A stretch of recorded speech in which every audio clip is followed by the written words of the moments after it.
Hi, so last week we talked about joy and restore to me the joy of your salvation, because in the presence of the Lord there's fullness of joy, and Ian talked about a new joy, and I trust that that's happening for you, that you're not missing out on that. I think there is an enthusiasm in society and a joy around the church at the moment that is not quite the fulfillment of the stuff that Ian was hoping and praying for, but I think we're getting there, and I'd encourage you to keep going for that. Keep monitoring that in yourself, and I think let's keep praying for the joy of the Lord. And there's a Hebrew parallelism in Hebrew Psalm 51, where it says, "Restore to me the joy of your salvation, and grant me a willing spirit to sustain me," or an enthusiastic spirit, a yes spirit to sustain me. And so I picked up on that, and the little verse in Romans chapter 12, in the middle of the verses that we've been thinking about for a while now, where it talks about fervent spirit, and so that idea of us praying for a yes spirit from God, from the psalm, but also keep your spiritual fervor. That's our responsibility, and it might be worth thinking about whose responsibility is it to keep ourselves hot for God, to be enthusiastic for the kingdom, to seek first the kingdom, and what can we do to put ourselves in a place where God can do that in us.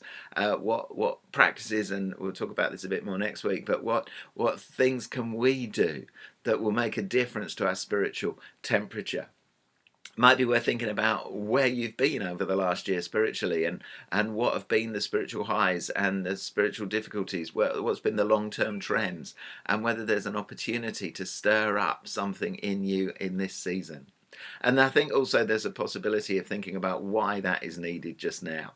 And I don't know about you, but I'm just encouraged and see so many possibilities just now with folk who are struggling emotionally, with people who are just disconnected and trying to bring people in, people who are still mourning, and the whole loss thing. There's opportunities for people to change habits and get involved in church, and change belief systems as they've been let down over the last year by so many things. So there are huge opportunities for evangelism, for pastoral care, for outreach, and for ministry.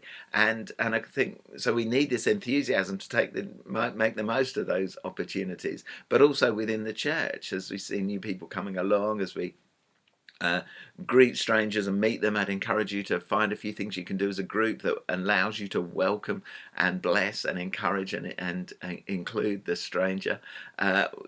All these opportunities, and we need this enthusiasm. We need this fervor just now if we're going to take these opportunities that this situation is presenting us for this next season. So some really interesting things to talk about, but particularly to pray about. Please pray that God would do something in our fellowship and in our small group, and in us, me as an individual, that allows us to keep our spiritual fervor, that prays for a willing spirit, and that fits us for this next season.